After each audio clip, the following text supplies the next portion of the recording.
కలల చాటున పెళ్లి పల్లకిలో కదిలి వచ్చిన పెళ్లి కూతురికి పుష్పాభిషేకం పుష్పాభిషేకం.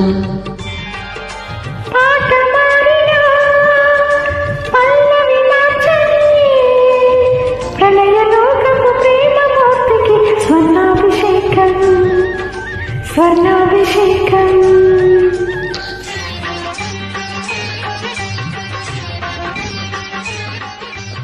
స్వప్నాల నింగిలో స్వర్గాల బాటలు బంగారు తోటలో రతనాల కొమ్మకు విరిసిన స్వప్న సుందరి క్షీరాభిషేకం.